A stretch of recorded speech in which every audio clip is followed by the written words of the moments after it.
чынын айтыш керек, Манас шаарына келгенден кийин Баха автосалонго кирип сөзсүз түрдө бир сере айланып туруп элдин баары эле кетет да. Бирок ошол жерде мен бир нерсени байкадым. Маңдайында Техномаш деген айыл чарба багытындагы техникалар саткан магазин бар экен.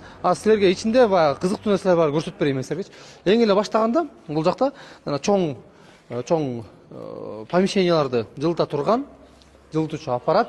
Бул жагынан алып келгенде мынакей өзүңүздөр көрүп жүрсүздөр, рекламаларда көрсөңүздөр жүрүп баягы жерди жумшарткан аппарат. Баарына мага жакканчы мол болду. Мул менен баардык нерсени чапсаң болот экен да.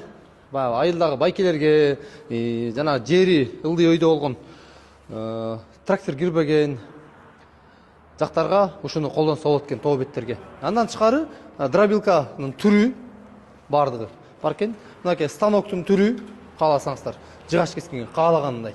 Мынакей өзүңөр станоктун бардык түрү.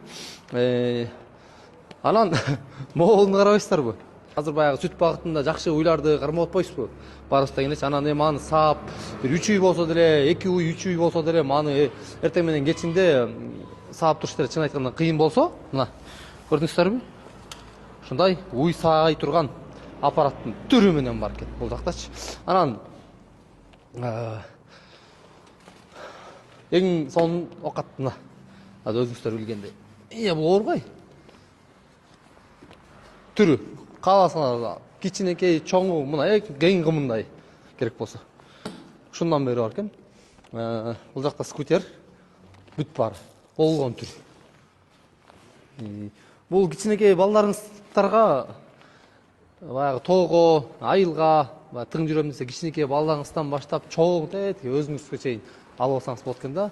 Деги бул магазинде техниканын сиз каалаган түрү, баасы дагы жакшы. Андан тышкары муну насыяга дагы алса болот экен. Албетте банка аркылуу болуп эсептелинет. Ал шарттарды төмөндөгү номерлерге байланыштырсаңыздар жакшы. Дагы бир жолу адрести айтылай кетейин. Эң эле оп-оңой Баха автосалонун элдин баары билет. Ошо Баха автосалонунун эле так маңдайында дал ушул мен айткан дүкөн турат.